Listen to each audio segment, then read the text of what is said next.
அன்பானவர்களே, அன்பு வணக்கம். நீங்கள் ஒரு புதிய மனிதராக மாற வேண்டுமா? புதியதொரு வாழ்க்கையை வாழ வேண்டுமா? ஞானியாக மாறி ஞான மார்க்க வாழ்க்கையை வாழ வேண்டுமா? ஞானிகளை உருவாக்குகின்ற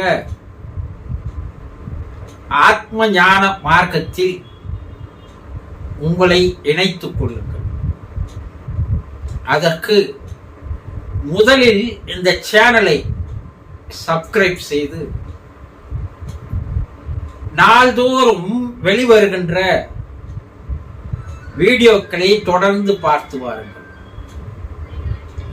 ஒரு 10 நிமிடம் ஒதுக்கி ஞான அமிர்தத்தை பருகுங்கள். உங்கள் அகத்துக்குள்ளே இருக்கின்ற ஞான கமலம் தாமரையானது மலர ஆரம்பிக்கும். நாளாக நாளாக நீங்கள் ஞானியாக மாறுவீர்கள். வாழ்க்கையினுடைய நோக்கம், குறிக்கோள், லட்சியம் நீங்கள் ஞானியாக மாற வேண்டும் என்பதற்காக தான் இறைவன் உங்களுக்கு தந்திருக்கிறார். ஆனால் இதையெல்லாம் மறந்து ஏதோ மனம் போகின்ற போக்கிலே வாழ்கின்ற வாழ்க்கை மனித வாழ்க்கையா? மிருகங்களுக்கும் விலங்கினங்களுக்கும் ஒரு வேறுபாடு இருக்கிறது அல்லவா?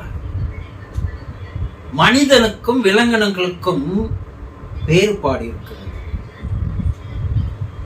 அவைத்தான் தன்னுடைய மனம் போன போக்கிலே வாழும். நீங்கள் அப்படி வாழலாமா? வாழ்க்கை ஒரு அற்புதமானது, மகத்துவமானது, மதிப்பு மிக்கது. பாருங்கள், என்னோடு தொடர்ந்து பயணம் செய்யுங்கள். உங்களை ஒரு ஞானியாக மாற்றி காட்டுகிறேன். இன்று நாம் பார்க்க போவது என்னவென்றால், மனிதர்கள் இறந்து கொண்டுதான் இருக்கிறார்கள். பிறப்பு என்று ஒன்று இருந்தால் இறப்பு என்று ஒன்று கண்டிப்பாக இருக்கும். அதிலிருந்து யாராலும் தப்பிக்க முடியாது. அப்படி உங்கள் குடும்பத்தில் யாராவது ஒருவர் இறந்து போயிருந்தால் அந்த நிகழ்வை அன்றையோடு நீங்கள் மறந்து போகிறீர்கள். என்ன, அது எப்படி கொண்டாடுறீங்க? ஊரெல்லாம் கூடி ஒலிக்க அழுதுட்டு, பேரினை நீக்கி பிணம் என பேரிட்டு, சூரியான் காட்டிடை கொண்டு போய் எரித்திட்டு, நீரினில் முழுகி நினைப்பு ஒழிந்தாரே. ஒருத்தர் இறந்து போறாங்க உங்க வீட்டுல, எல்லாரும் குடும்ப உறுப்பினர்கள், உறவினர்கள் எல்லாம் ஒன்று சேர்ந்து ஓ என்று அழுகிறீர்கள். இந்த காலத்துல அது கூட அழறது இல்லை. ஏன்னா மனிதனுடைய மதிப்பும் மகிமையும் இருப்பவர்களுக்கு தெரிவதில்லை. உறவுகள் எல்லாம், பந்த பாசங்கள் எல்லாம் அழிந்து கொண்டு வருகின்றன. ஊரெல்லாம் கூடி ஒலிக்க சத்தமாக அழுதுட்டு, பிணம் பேரினை நீக்கி, அவர் பேர் எதுவாரோன்னு இருக்கலாம், அவர் கலெக்டரா இருக்கலாம், ஐஆர்எஸ், ஐபிஎஸ், ஐஎஃப்எஸ், ஐஏஎஸ், பெரிய டாக்டர், பொறியாளர், ஐடி என்ஜினியர், இதெல்லாம் நீங்களாக தேடிக்கொண்டவை. இவையெல்லாம் கடைசி காலத்தில் கூட வருவ போவதில்லை. அவர் பேர் போயிடும். வரவங்க என்ன கேட்பாங்க, சொக்கலிங்கத்தை எப்ப எடுக்க போறீங்கன்னா கேக்குறாங்க, பிணத்தை எப்ப எடுக்க போறீங்க? இந்த உடலுக்குள்ளேயே உயிர் இருக்கின்ற வரைக்கும் தான் அந்த பேர் நிலைக்கும், அகங்காரம் நிலைக்கும், ஆணவம் நிலைக்கும், ஈகோ நிலைக்கும், கர்வம் நிலைக்கும். உயிர் போயிடுச்சுன்னா எதுவும் கிடையாது, அது பிணம், சடலம். பேரினை நீக்கி பிணம் என பெயரிட்டுட்டோம் இல்லையா? சூறையான் காட்டிலே கொண்டு போய் கொளுத்திட்டு அந்த பிணத்தை, அந்த சடலத்தை எத்துமே எரிச்சிடணும். நேரம் வந்து என்ன பண்றோம், தலைமுழுகிறோம். அதோட அவருடைய வாழ்க்கை முடிந்து விட்டது. இனி அவருக்கும் நமக்கும் எந்த விதமான தொடர்பும் இல்லை, இணைப்பும் இல்லை, பந்த பாசமும் இல்லை என்று நினைக்கிறீர்கள் அல்லவா? பெரும்பாலானோருக்கு அப்படிதான் நினைப்பு. அதற்கு மேல் பல்வேறு விஷயங்கள், ரகசியங்கள் இருப்பதை மனிதர்கள் தெரிந்து கொள்வதில்லை. இறந்து போனவருடைய சடலம் தான் இறந்து போயிருக்கிறது தவிர அதற்கு அப்பால் நிறைய விஷயங்கள் இருக்கின்றன. அவருக்கு மற்றொரு வாழ்க்கை இருக்கிறது. புவி உலக வாழ்க்கையை விட்டு ஆவி உலக வாழ்க்கையில் அவர் போய் சேர்ந்து விட்டார். ஒரு உலகத்திலிருந்து அடுத்த உலகிற்கு அவருக்கு மாறுதல் தரப்பட்டிருக்கிறது, டிரான்ஸ்பர். ஆனா உங்களுக்கு அதெல்லாம் தெரியதில்லை. அதோடு அவரை மறந்துடுறீங்க பாரு. அதனால்தான் மனித குலம் என்று பல்வேறு துன்பங்களுக்கு, துயரங்களுக்கு, கஷ்டங்களுக்கு, கவலைகளுக்கு, வேதனைகளுக்கு ஆளாக்கி வருகிறது. எதை தெரிந்து கொள்ள வேண்டுமோ அதை தெரிந்து கொள்வதில்லை. அப்போ இறப்புக்கு பின்னால் ஒரு வாழ்க்கையானது இருக்கிறது. இத பெரும்பாலோர் உங்களில் ஏற்றுக்கொள்ள மாட்டீர்கள். ஏன்னா இன்னும் குண்டி சட்டியிலே குதிரை ஓட்டி கொண்டிருக்கிறீர்கள். நமக்கு சில விஷயங்களை நம்முடைய முன்னோர்கள் தெரியப்படுத்தவில்லை. உங்களுடைய பெற்றோர்கள், அப்பா மரணத்திற்கு அப்பால் இப்படி ஒரு வாழ்க்கை இருக்கிறது, அதனால் நீ வாழும் பொழுது இப்படி வாழ்ந்து விடு என்று சொல்லவில்லை, கற்றுத்தரவில்லை. இவையெல்லாம் உண்மையா என்று நீங்கள் கேட்கலாம் இல்லையா? 100% உண்மை என்பதை அறிவியலும் மருத்துவமும் விஞ்ஞானம் என்று நிரூபித்து காட்டியிருக்கிறது. என்ன, 1975ஆம் ஆண்டு, சுமார் 140 ஆண்டுகளுக்கு முன் உலக புகழ்பெற்ற மனோ தத்துவ மருத்துவர் காரல் யுங் என்று சொல்லக்கூடியவர் சுவிட்சர்லாந்து நாட்டிலே அவருக்கு ஹார்ட் அட்டாக் ஏற்பட்டு ஒரு பெரிய மருத்துவமனையில் போய் அவர் சேர்க்கிறார் சிகிச்சைக்காக. அறுவை சிகிச்சை அறைக்குள் சென்ற 5 நிமிடத்தில் அவர் உயிர் பிரிந்து விட்டதாக மருத்துவர்கள் கூறுகிறார்கள். அவரை மறுபடியும் பிழைக்க வைக்க முயற்சிகள் மேற்கொள்கிறார்கள். 2 மணி நேரத்திற்கு அப்பால் அவர் மறுபடியும் உயிர் பெற்று எழுகிறார். மருத்துவர்களுக்கு ஆச்சரியம், பெரிய ஒரு மிராக்கல் அது.